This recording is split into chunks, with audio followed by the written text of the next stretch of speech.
Ryan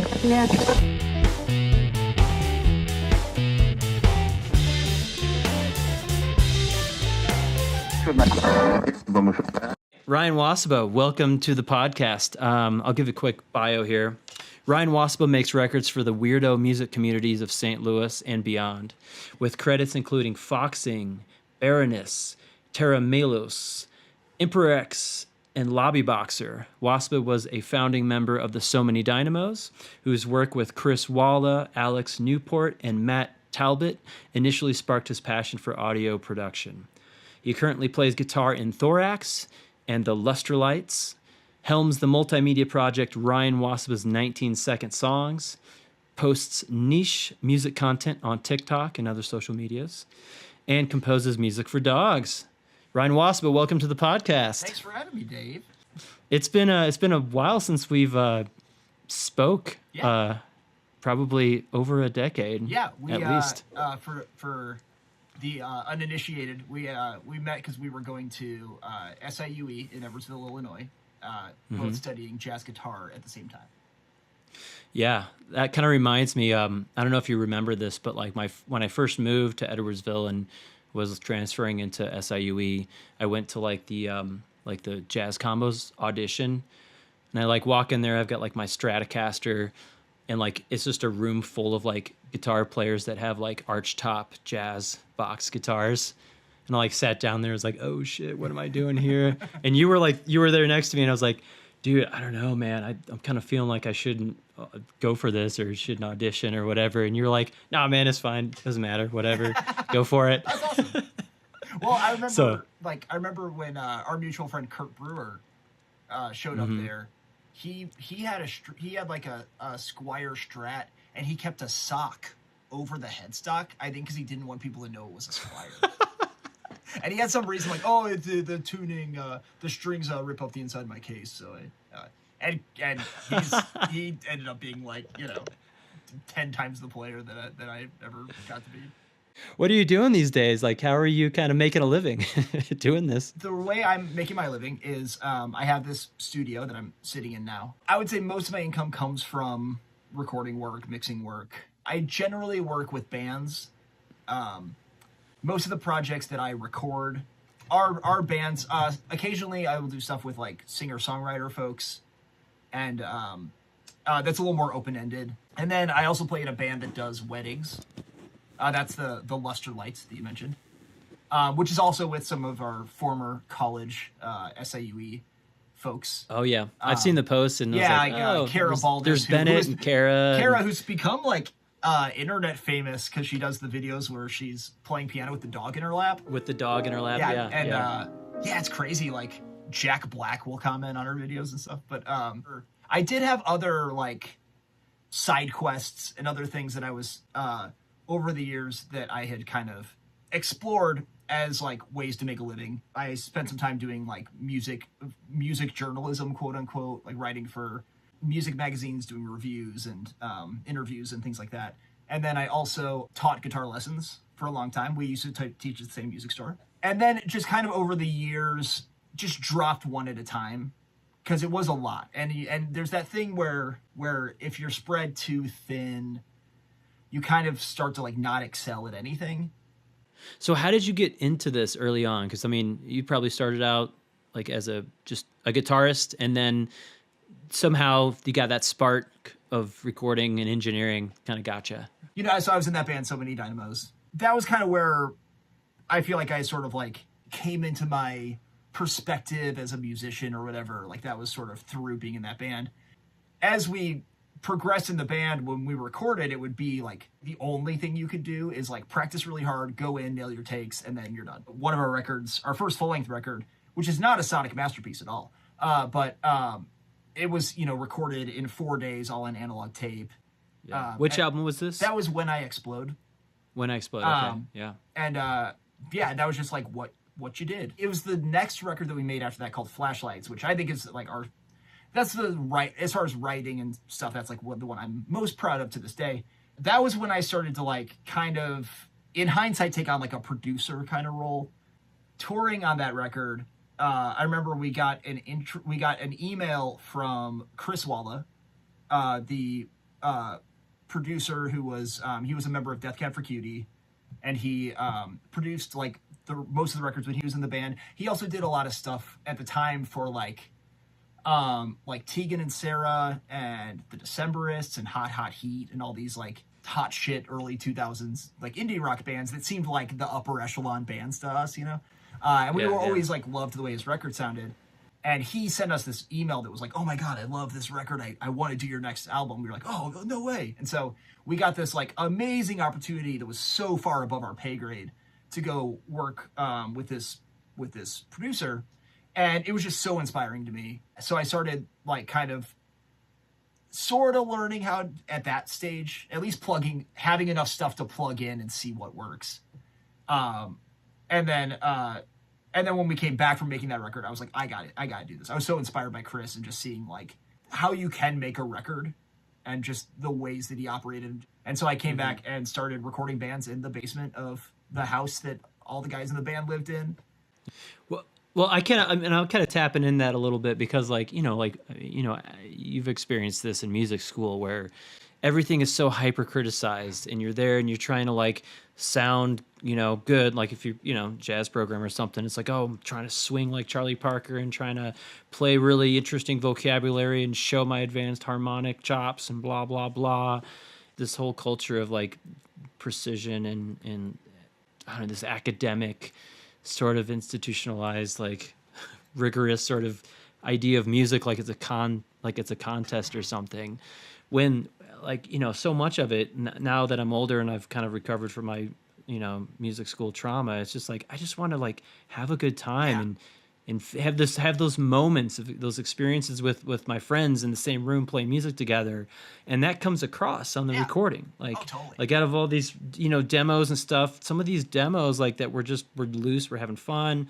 Like there's just a vibe there. Yeah. And it's really hard to get to that vibe, especially when you're sort of like distracted by all of the technical stuff and fulfilling these expectations, making someone else's record for somebody else and not like your thing.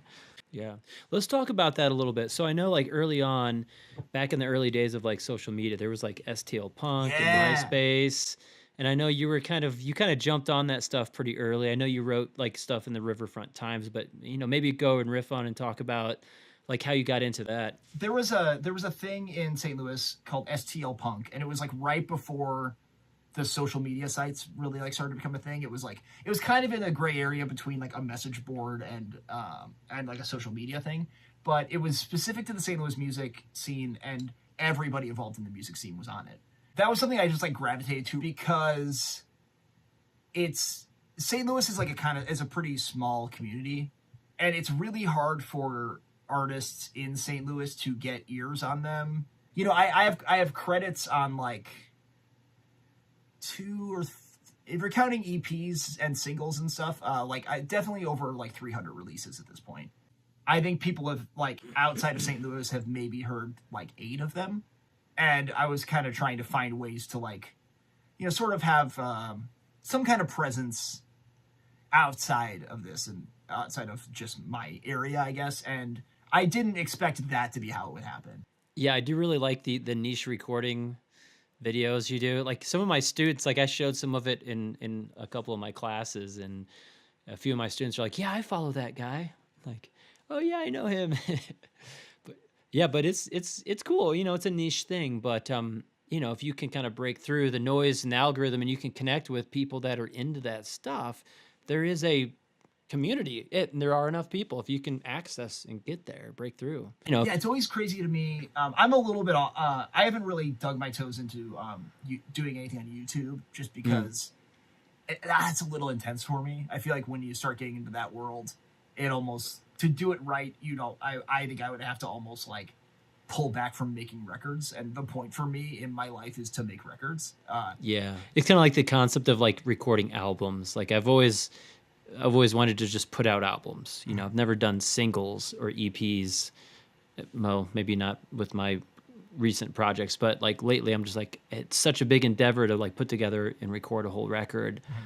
It's just, maybe just focus on a couple songs or 4 or 5 songs, or, I'm starting to kind of like come around to that idea of releasing singles. Yeah. And it's just, it makes it a lot easier to sort of get creative things out, because when you have like, you want to have this expectation of like 10 songs and this masterpiece of an album that like no one's going to listen to, like if you just work on the one good song out of that collection of 10 or 15, you know, and really kind of put everything into that, and then, you know, I'm starting to kind of come around to that, but I feel like that's kind of a paradigm shift with like the music industry. Is like, it's not about putting out huge albums that people sit down and listen all the way through, you know. I think about that a lot, because there are definitely times where I've had I've been recording albums of people where of like local bands where it's like, you guys probably should have just done an EP, you know. There's also been times where I've been like doing something like where we're like working on a track and I'm like, this is like the coolest thing I've ever worked on, and then I find out that they're putting it second to last on the record, and I'm heartbroken, because it's like, that's just like, unless you like push that song as a single or whatever, like that song is going to be like buried. Like you're so lucky if you get people to listen to anything, and then and then you know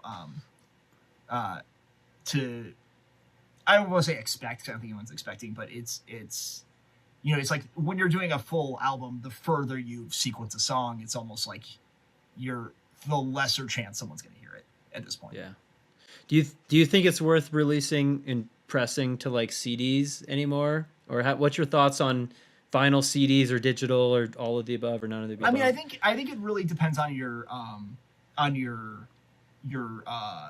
market and your fan base or whatever, because I mean, CDs are like by far the most economical thing to do.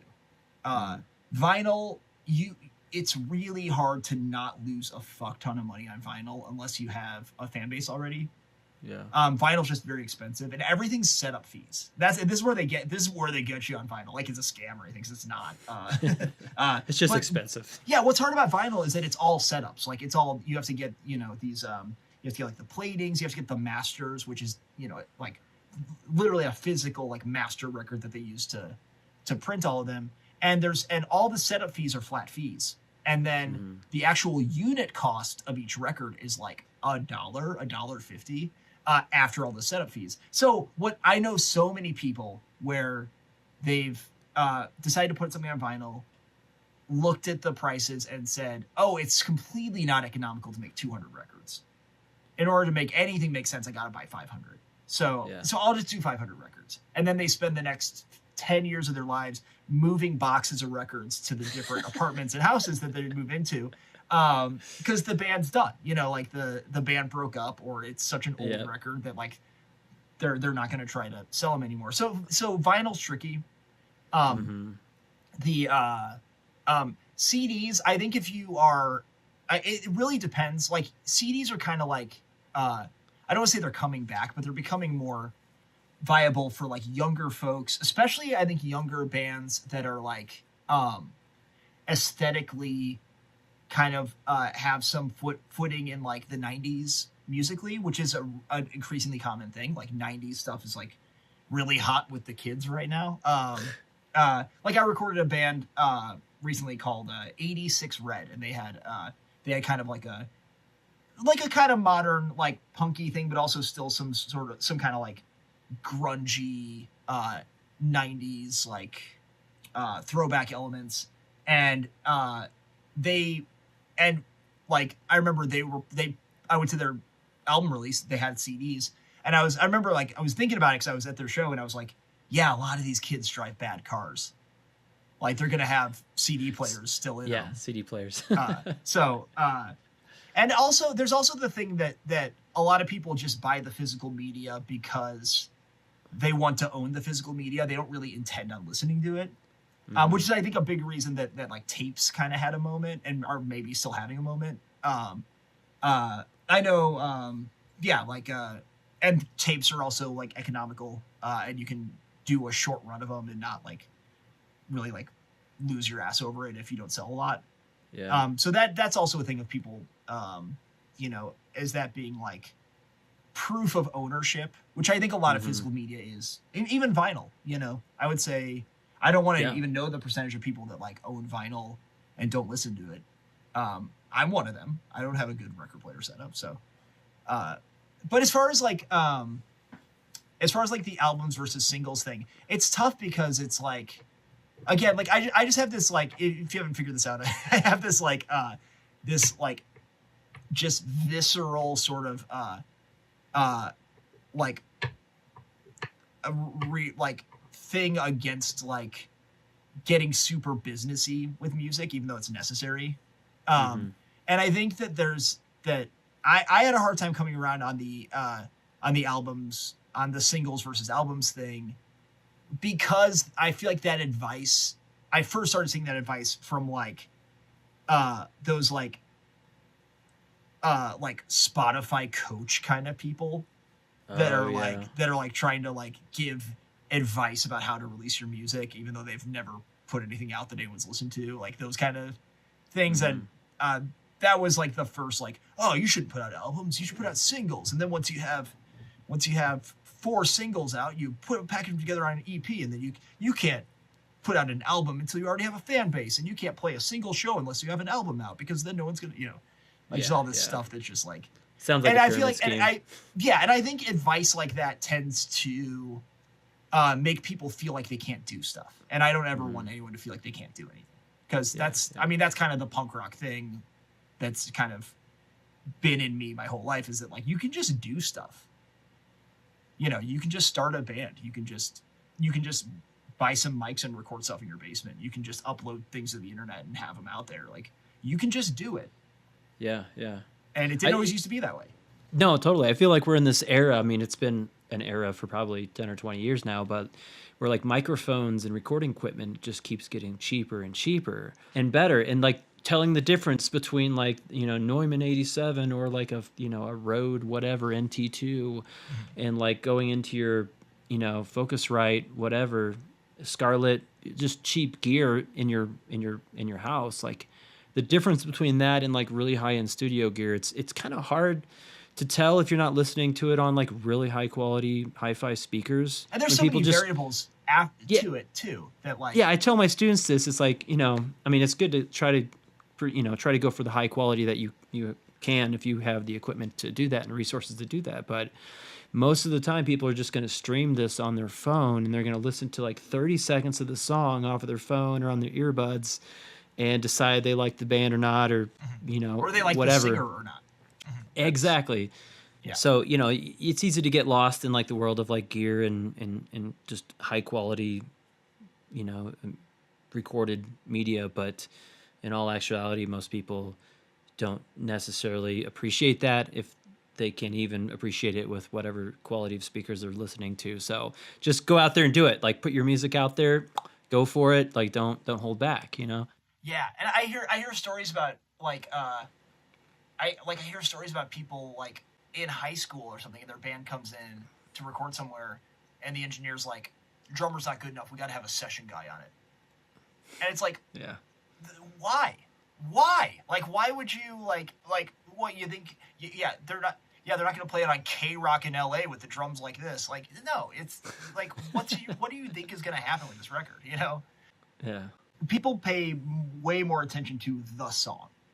Mm-hmm. And I think that's another thing, is that sometimes when people are super bogged down in like the technical stuff, they can lose track of the song. And I think the song is always the most important thing. Let's talk about that a little bit. So when a band comes in and records with you, and how does that process look? Do they send you demos? Do you do like pre-production talks? How do you make that magic happen in your in your world? So the way I usually work is I like to get demos. And I always tell the band, like even if you just set up your iPhone in the corner of your practice space and it's blown out and it sounds awful, that still answers a lot more questions for me than you like describing your band and all that. Basically what I do is I get demos, and then I'll also ask for like a playlist of maybe a handful of songs that are sort of aesthetic references. And I'll listen to those, and usually there's some sort of common kind of thing I can kind of tell from them about like what they're looking for on drum sounds, or what they're looking for on the way the vocals are treated, and how important they are to the band. How texturally they they want the guitarist to sit, like that kind of stuff. And that's really useful for me, because, you know, if someone's like, I want it to be really punchy and big, that can mean so many different things. And again, being like a little older, like my references for what that means, you know, so like definitely had people be like, I want it to be really like raw and big and powerful. And then I'll get their, you know, they'll play something for me and I'll be like, oh, this like, these are like sample replaced drums. Like I wouldn't think of that as being raw. Or, you know, which is, and it's not that that's like, oh, you're wrong. It's like, oh, we just need to calibrate to be on the same page. Yeah. Different vocabulary. Exactly. Yeah, so, that's been something that over the last few years, I used to kind of, maybe out of like some kind of, I don't know why, probably in part some sort of subconscious ego thing, but I didn't want to hear references. You know, I think I also felt like, I think some people were telling me like, we need it to sound exactly like this. And that's not really the case either. It creates a kind of a tough expectation. Right. You know, it's like, I want to sound like, you know, Nirvana's Smells Like Teen Spirit. Like, oh God. Yeah, it's like, okay, well now I got to do exactly that. But that's also the nice thing about getting a handful of songs is you can kind of figure out what the averages are of totally. Stuff. But and then you know, whenever they'll come in, I tend to and again, this is specifically working with bands. I try to have conversations with them before about what I think what would be the best like workflow. Like for example, if it's a band where I know we're gonna like, there's just some music where the language of the music, like often requires some version of editing, like drum editing. Like a lot of heavy music, a lot of like punk-based music, depending on the type, you know. It's sort of like all the records that I'm listening to are like, you know, the drums have been tightened in post, and that's just kind of part of the language of the music. So if it's one of those things, then, you know, we're a lot more likely to be like, okay, we're just going to record with like a scratch guitar and drums, and then you guys go get lunch and I'll do some edits, you know, like that kind of world that's a little more clinical and put together. You know, if it's a band that's like wants to do it like live, you know, I'll try to find like ways to do it live that aren't like fetishizing the live part of it, because I think I don't want to say that bands tend to not be tight enough to really do it live, but there are definitely some things that get revealed when you try to do it live. So so I have isolation closets throughout my studio. And I tend to run when I'm recording bass in that kind of setting, I'll just DI it.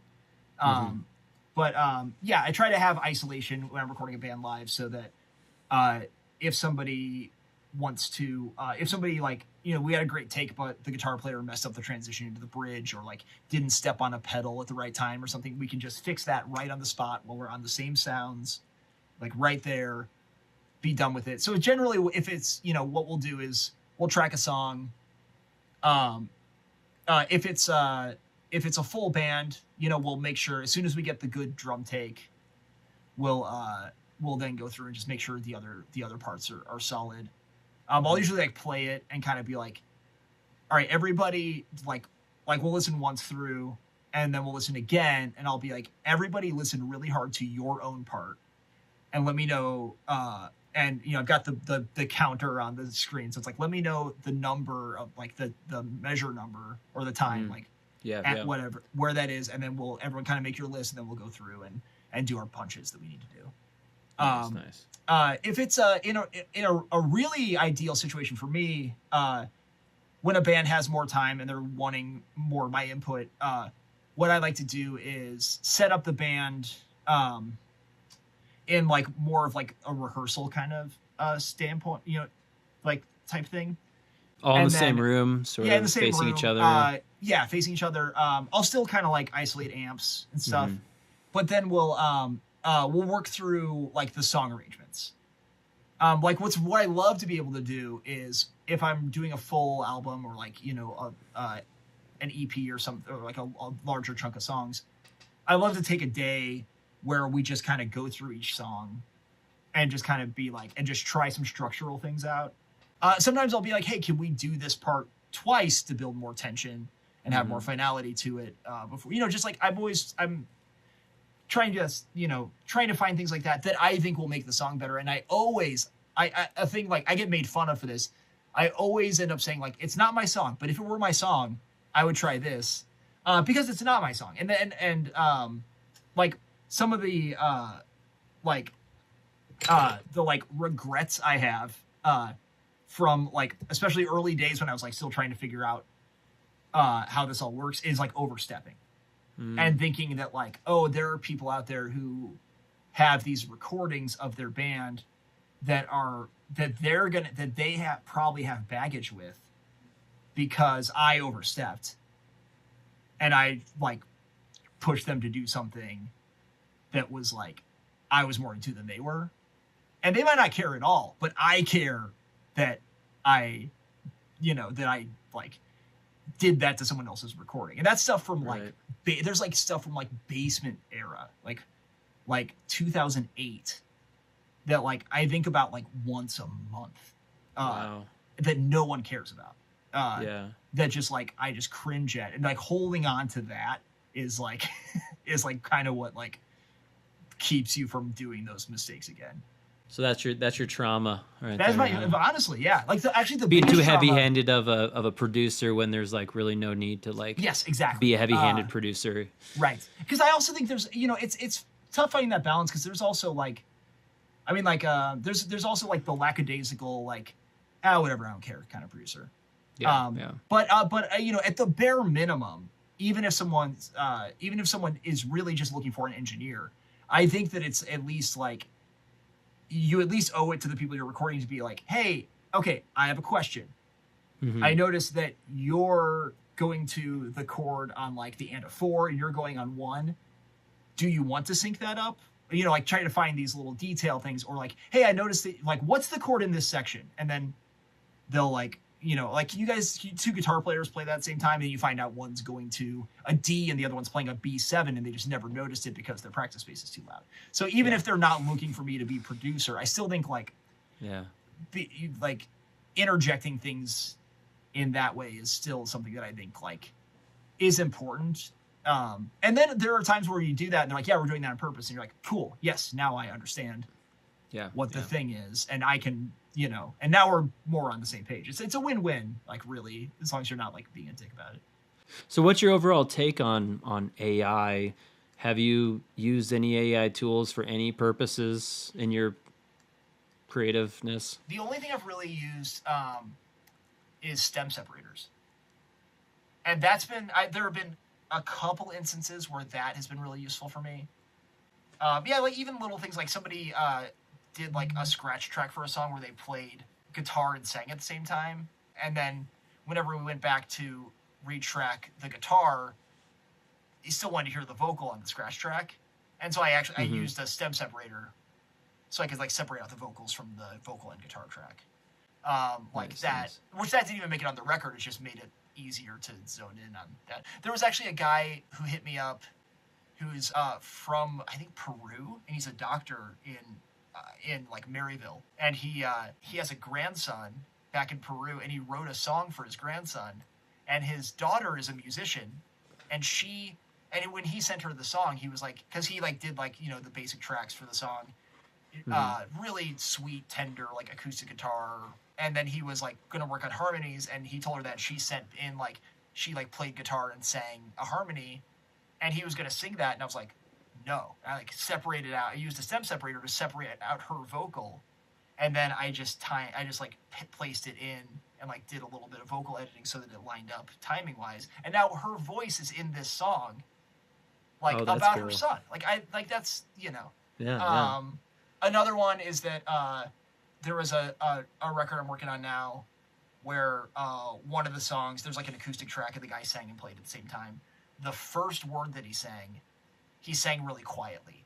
And it was actually kind of an argument because everything else in the take was perfect. And it was like, it was an argument of if it's usable. And I didn't even think about this at the time, but then I ended up taking that song into a stem separator, taking just that first word, isolating the vocal, and tucking it in under the main one. That stuff you cannot do otherwise. What's frustrating to me about the AI current use cases that people are doing is that shit you can do. You know, you can make that song that Suno is going to generate by typing in, hey, make a song that's like this. It's just that you're being lazy about it. I see people make the same argument over and over again that's like, yeah, well, people hated synthesizers when they came out, and they hated drum machines, and they hated electric guitars. Don't be left behind by AI. And it's like, well, what's the thing that AI technology, or specifically AI-generated music, can do that is revolutionary the way that a synthesizer is revolutionary? You know, like drum machines were cool because they didn't really sound like drums. Yeah, because it does, like, AI stuff does have, like, a fingerprint. Yeah. Like, I use it mostly, I'll do a lot of the text stuff, like language model stuff. Yeah. Like, I put in, like, tons of, like, user manuals and YouTube videos for this console we just got at school, and I just ask the AI, like, how do I need, you know, I'm going to get a stereo, you know, mix compressor. Like, how do I wire that into the board? And it's like, oh, yeah, here's how you do it. And, like, I've never really messed with any of the sonic sound things that AI does, but yeah, I imagine it's like having like an old, you know, like 90s like digital, you know, synth pedal or like whammy pedal that's got these nasty gnarly artifacts and it sounds like shit and the delay and stuff. Yeah, it's got a sound to it. Yeah, the stuff currently it definitely has like I downloaded this off of LimeWire kind of early MP3 sound. Yeah. but I mean, yeah, I think there's also, like, I don't know if you've seen this, but there's this Brian Eno quote where he says, like, the thing that you hate the most about any, like, medium, like, new medium, is eventually going to be its trademark and the thing that's desirable. People used to hate the distorted sound of tape and try to, like, get away from it, but people embrace that as an aesthetic. You know, at some point, I'm sure there'll be some, like, yeah, I'm going for that, like, early AI, like, early kind of Suno sound. Like, that will probably in some way be a thing. Yeah, we'll be in our 60s at that point, probably. Yeah, right. Oh, you mean in 19 years? Yeah. You mean in more time than has passed than when we met? Yeah, right. God, it'll go by fast though. Yeah.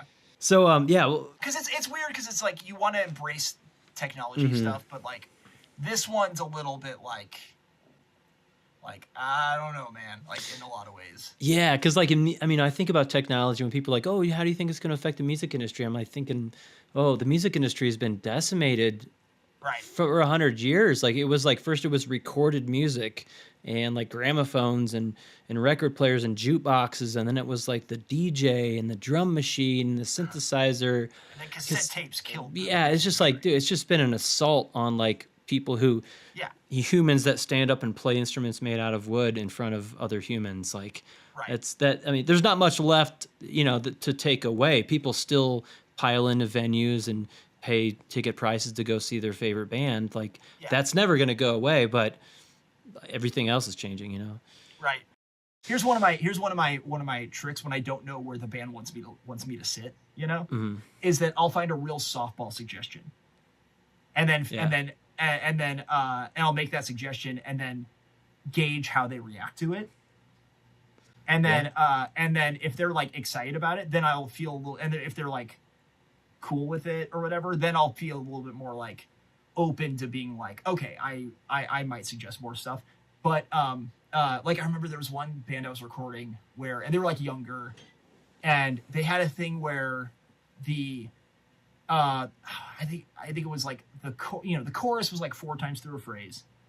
There were only 3 phrases of vocals. And so I was like, and the last phrase could have easily been like repeated to be more of like a hook, Uh-huh. And so I was like, hey, what would you think about doing that 3rd phrase like again to fill in this last spot? Because it's sort of like it does the chorus and it's sort of like blank space right after that. So how would you feel about repeating that line? And they were all like, and I was like, okay, never mind. I didn't suggest anything else for the rest of the record. Yeah. It's like, because I can just tell if I like freaked them out. Yeah, right, totally. It's like we've done it so many times the same way that like we cannot imagine any other way of doing it, or it's all going to come apart. Yeah, and a thing that I like that I think about a lot when it comes to recording other people, and like this there's elements of what I'm about to say that might sound like defeatist or like negative or whatever, but like if you can calibrate to the idea that like what you're recording isn't really going to be heard by a lot of people, then really what that kind of ingrains in you is this the notion that it's always going to be the most important to the people that are making it. Like you're making that record for the folks that are actually making it. And so that they can be like, oh, this is that record, you know, this is the record that I made. And if you're like, if you're pushy about something, if you're like weird about something, if you do something where you're like, no, it's got to be this way, and you're inflexible, or push people out of their comfort zone, they're going to remember that discomfort of it, and they're going to remember it every time they listen to that record. And if at the end of the day that record is really for them, then like, what is the point of like doing anything that's going to all of this? Yeah, what's the point? Yeah, what's the point of any of it? But what's the point of doing anything because you feel like it's right? Yeah, that's I want to park on that. Like that is such a I don't know. That's kind of a profound statement there, because I mean I've kind of found myself in that same headspace of like, okay, I'm making this record. It's got to be a hit. Like every note's got to be perfect. I got to sing it until it's perfectly in pitch and fix it. Like, you know, like, and then, you know, in hindsight, like, you know, really my experience recording it and listening to it a few times after it was done, like that's all I have. Like other people's perception, you know, it's not a hit record, like it's not making any money, like it's just like it was for me. Like that experience was all about like me and my friends and us getting together, documenting our thing and doing our music. And we have the CD now, and really like the whole endeavor was just kind of a, you know, it was for us. Right.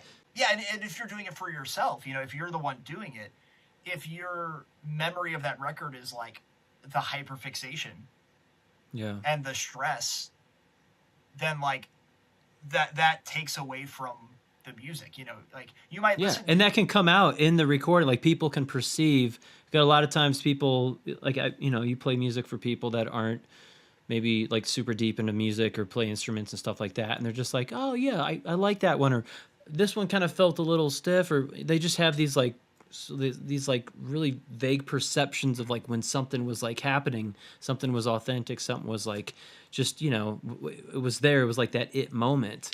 And you can really stifle that when you're super hyper focused on everything being perfect.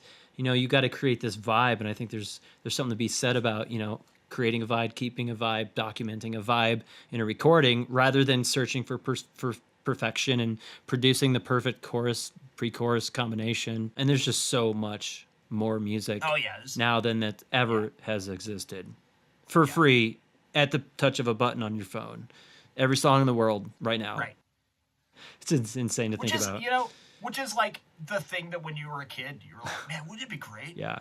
If I could listen to any song I wanted anytime. It's like Napster was just the biggest thing. It's just such a life-changing thing to be able to download any song in the world for free. Oh yeah, and it also coincided with like for like people at our general age, it also coincided with like going to college and having fast internet for the first time. Oh yeah, totally. Because I remember I used Napster a little bit in high school. Like I specifically remember like I would hear a song, or I would hear about a song or about a band or something like that. I would look them up, download a song. It would take like half an hour. No one else in the family could be on the computer or use the phone for that half hour.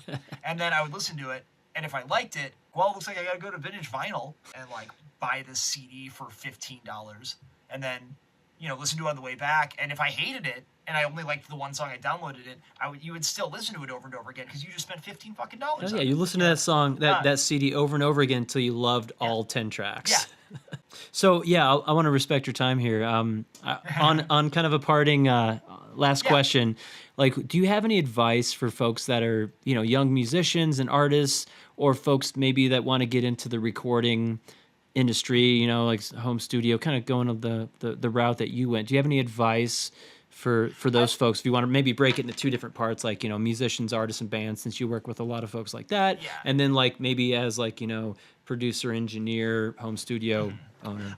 I think the two universal things I would say are, like I said earlier, remember that you're part of a community, and find a spot within your community that is like, you know, serving people, that there's a spot for you. You know, you might have to invent that spot. You might have to see that, like, oh, people aren't really making like these kind of records, or people aren't really working in this kind of music. You know, like, for example, if you see that like there are bands that are going out of town to make records, and you're like, I can make those records. And then the other thing is being flexible, like being able to pivot and follow where the opportunities are in a way that you're comfortable, and the way that you feel like they make sense to you. And I think that's another big thing when it comes to recording. And this kind of, if you're trying to like build up a recording business or some kind of career, or just even get established, like it's hard even to get people to record with you for free, if you're just trying to get your name out there or whatever. I think the things that really matter, in the grand scheme of things, are your catalog, your body of work, you know, your reputation, and that kind of stuff. And just always remember the you know, it's a people first business. It's a service. It's a service industry for sure. Yeah. Yeah. Cool. Well, Ryan, thanks for taking the time to be on the podcast. This is a lot of fun to get catch up with you and kind of hear your take on these things. Likewise. Yeah. Well, maybe we'll do it again and check in. Yeah, a little while down the road. Yeah, when well, in a few years it'll be like, hey, I'm back on the Creative Hustle, episode 90. Right. Yeah, we'll see. That's woo. Yeah. All right. Well, thanks for having me. I appreciate it. For people to, you know, kind of keep in touch with you, what are your social media handles, websites, or anything like that? The nice thing, I am the only person on earth with my name. So if you spell it correctly, you will find me wherever it is. Ryan Wasoba, Wasoba. I've grabbed that everywhere. So whatever your social media thing is of choice, I'm over there. Cool. Jokes and niche recording videos and music for dogs. Yeah. All right, Ryan. Well, thanks again. Cool. And cut.